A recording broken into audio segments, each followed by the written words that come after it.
Lok Sabha vote যত এগিয়ে আসছে রাজনৈতিক পারদ ততই বেড়ে চলছে রাজ্য জুড়ে। এবার ভোটের প্রচারে বিজেপির পতাকা ছেঁড়ার অভিযোগ উঠল শাসক দলের বিরুদ্ধে। পাশাপাশি বিজেপির বুথ সভাপতি অঙ্কন নিয়োগীকে মারধরের অভিযোগ উঠেছে স্থানীয় তৃণমূল নেতৃত্বের বিরুদ্ধে। ঘটনাটি ঘটেছে পশ্চিম মেদিনীপুর জেলার অন্তর্গত কেশপুর ব্লকের 2 নম্বর অঞ্চলের গোপীনাথপুর এলাকায়। এই ঘটনায় মঙ্গলবার রাত্রি 9টা নাগাদ বিজেপির ঘাটাল সাংগঠনিক জেলা সভাপতি তন্ময় দাস আনন্দপুর থানায় আহত বিজেপি কর্মী সমর্থকদের নিয়ে যান অভিযোগ দায়ের করতে। এরপর সংবাদ মাধ্যমের মুখোমুখি হয়ে তিনি অভিযোগ করে বললেন, দেব বলেছিল কেশপুরে সৌজন্যের রাজনীতি করতে। তাহলে দেবের কথা কি এখন আর শুনছে না তৃণমূল কংগ্রেস নেতৃত্ব?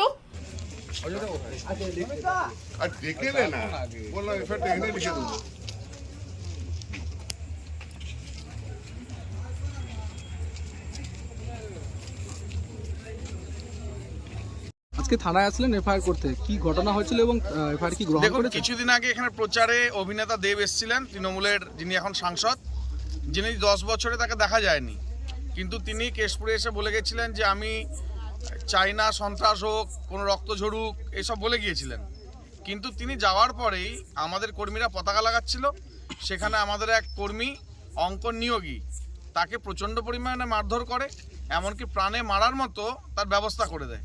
এই তৃণমূল, তাকে অজ্ঞান অবস্থায় পাওয়া যায়, তাকে হাসপাতালে ট্রিটমেন্ট করতে হয়। এরপরে আজকে আমাদের কর্মীরা আবার সেই পতাকা লাগাচ্ছিল, সেখানে কুড়ুল নিয়ে কিছুজন তৃণমূলের গুন্ডা তাদের উপরে হামলা চালায়, কিন্তু কোনো কিছু করতে পারেনি।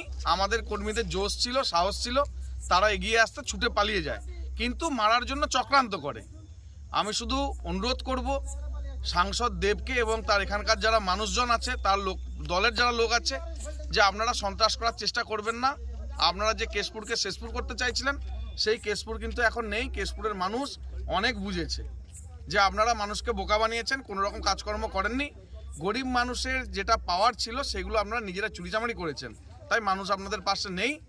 আজকে যখন কুড়ুল নিয়ে হামলা চালাতে যায়, তখন শুধু আমাদের কর্মীরা তাদেরকে খেদায়নি, গ্রামবাসীরা তাদেরকে খেদিয়েছে যে কেশপুরে এরকম গন্ডগোল সন্ত্রাস করা যাবে না।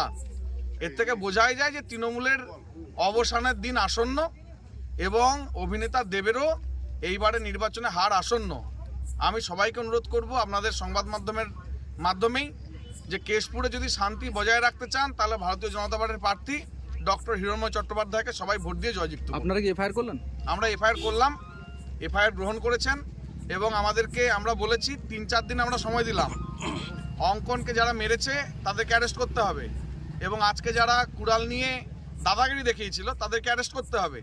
যদি না অ্যারেস্ট করেন, আমরা 3 দিনের মধ্যে আবার আমাদের প্রার্থী ডক্টর হিরণময় চট্টোপাধ্যায়কে নিয়ে আমরা থানার সামনে এসে ধর্ণা দেব। তিনি ক্ষোভ উগরে দিয়ে বললেন, তৃণমূল কংগ্রেস আবারও মারধরের রাজনীতি শুরু করেছে, শেষটা কিন্তু খুব খারাপ হবে। যদিও অপরদিকে এই ঘটনায় শাসক দলের পক্ষ থেকে কোনো প্রতিক্রিয়া পাওয়া যায়নি। D news, Keshpur.